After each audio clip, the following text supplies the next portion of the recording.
சரி, இந்த 2021 சட்டப்பேரவை வேட்பாளர்கள் 234 தொகுதியிலையும் சீமான் வேட்பாளர் போட்டாரா? ஆமாங்க சார். நின்னாங்களா?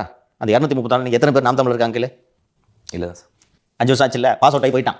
ஃபர்ஸ்ட் இயரில் போடுறது வேட்பாளர் ஆகிப்பான். இப்போ என்ன பண்ணுவார்னா, இந்த 2026 புதுசாக ஒரு 234 பேர் அட்மிஷன் போட்டு வச்சு அவன் இந்த வேட்பாளர் ஆகணுன்ற ஆசையில் நம்ம மூஞ்சி வரணும் அப்படின்ட்டு வேட்பாளர் ஆகணுன்ற ஆசையில் எல்லாம் காசுலாம் செலவு பண்ணி கடன் வாங்கி எல்லாம் வந்து போட்டுட்டு செலவு பண்ணிட்டு போயிடுவான், படிக்க போயிடுவான், இல்லை வேலைக்கு போயிடுவான். அதுக்கு முக்கிய காரணம் என்னன்னா, பொருளாதார ரீதியாக வந்துட்டு ரொம்ப கீழே போயிருந்தாங்க, பாதிக்கப்பட்டனால அவங்க வெளியேறாங்களோ அப்படின்னு சொல்லி. யாரு அந்த நீங்க சொல்றீங்களா? இப்போ வந்து அது இருக்கத்தானே செய்யும். நான் இப்போ சொல்றேன்ல, தேர்தலில் போட்டியிடுறது வெற்றி பெறதுக்காக ஆர்வத்தில் வந்து போட்டிடுற ஒரு 20 லட்ச ரூபா கடனை வாங்கி அப்பா கிட்ட இருந்து கடை ஃபிக்ஸட் பர்சன்ட் உடச்சு 30 லட்ச ரூபா செலவு பண்ணி ஒரு 8% வாக்கு வாங்கிடுறேன். நீ வாங்குற 8% தான் திமுக வீழ்த்தது, இல்லை நீ வாங்குற 8% ஏடிஎம்கே வீழ்த்தது. அதனால என்ன பிரயோஜனம்?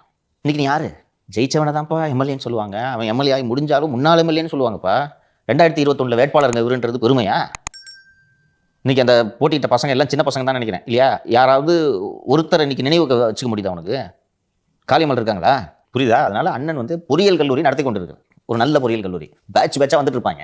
இன்னொன்று, இப்போ இந்த ஃபர்ஸ்ட் இயர் அட்மிஷன் போடுறதுக்கு பசங்க வந்து ஒன்று கல்லூரியை நம்பி சேரல, அதுக்கு தான் இந்த ஆடு மாடு. அங்கேருந்து இப்போ பார்க்கும்போது எவனாவது இப்போ நீங்கள் சொன்ன பார்த்தியா சார், போட்ட கோழி பிரியாணி சார், எவனாவது மரத்தை பற்றி யோசிக்கிறானா சார்? நீ சொன்னல, இதுக்கு தான். அப்போ தான் இந்த காலேஜ் நல்ல காலேஜ் பா அப்படின்ட்டு வந்து பயிற்சி எடுத்துட்டு வெளில போயிடும். இருந்தாலும் அவர் நடத்துல ஒரு நியாயம் இருக்குல்ல சார்? நியாயம் இருக்குன்னு தான் நானும் சொல்கிறேன்.